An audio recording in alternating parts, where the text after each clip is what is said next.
Food poison बड़ा नाम सुना है, किसको कहते हैं? फूड पॉइजनिंग का मतलब ये है कि इन्फेक्शन हो जाना, कोई जरासीम फूड में शामिल हो गया किसी भी रास्ते से, तो वो फूड पॉइजनिंग हो गई। ये ओवर ईटिंग से मुख्तलिफ है।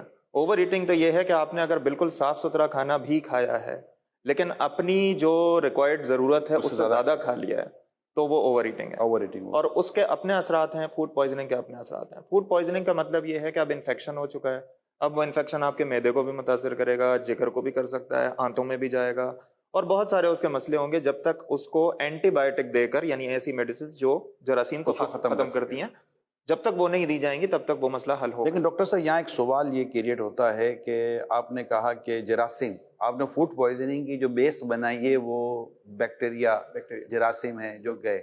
ये ईद कोई तो नहीं जाते, क्योंकि ऐसा तो नहीं है कि जरासीम की ईद के दिन छुट्टी होती है, बोले यार आज तो मैं जाऊंगा ही।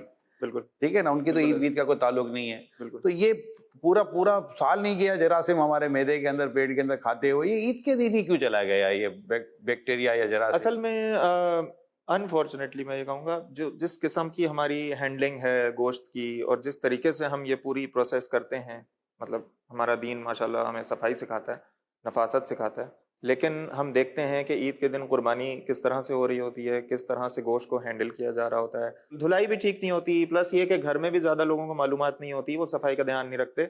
आइडियली हमें मेडिकल पॉइंट ऑफ व्यू से बताया गया कि ग्लव्स पहनकर हैंडल करना चाहिए सब चीज़ों को, हम नहीं करते।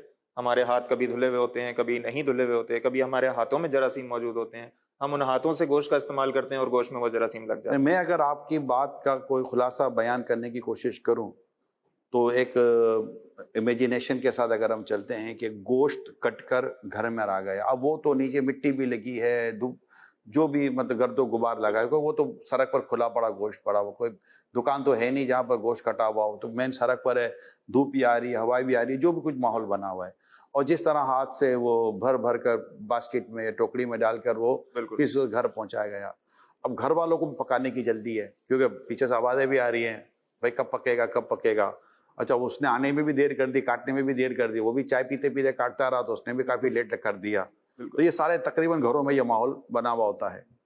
अब इसका मतलब ये कि जब ये कटकर घर में आए, जो मैं समझ पाया हूँ आपकी बात से, तो जिस तरह एक आम दिनों में गोश्त दुकानों से हमारे घर आता है, हम उसके धोने को, उसकी सफाई को टाइम टेकिंग के साथ हम उसको ट्रीट करते हैं और फिर इसको प्रॉपर हम फिर बर्तन पर चूल्हे पे चढ़ाते हैं और उसका प्रॉपर पकने का इंतजार करते हैं। ईद के दिन आई थिंक ये कई चीजें मिस हो जाती हैं और ये इसकी वजह से जो प्रॉब्लम ना होने वाले, जो पूरे साल हमें अमूमन नहीं फेस करने पड़ते, ये ईद के दिनों में फेस करने पड़ते हैं। तो गोया कि हमारी प्रॉपर जल्दबाजी का नतीजा है। बिल्कुल। और आप ये भी देखें कि चूंकि ईद पर गोश्त का इस्तेमाल ज्यादा है, गोश्त की कंजम्पशन ज्यादा है, आम दिनों में इतना नहीं खाते, आम दिनों में तो इतना नहीं खाते, तो जाहिर है जब एक चीज की कंजम्पशन ज्यादा है, अब अगर एक चीज है फॉर एग्जांपल उसका 1% चांस है कि वो इन्फेक्शन करेगी, लेकिन वो पहले 500 की तादाद में थी, अब वो एकदम से 5000 की तादाद में हो गई है, तो उस 5000 का जो 1% बना वो अब ज्यादा बन गया, पहले वो कम था।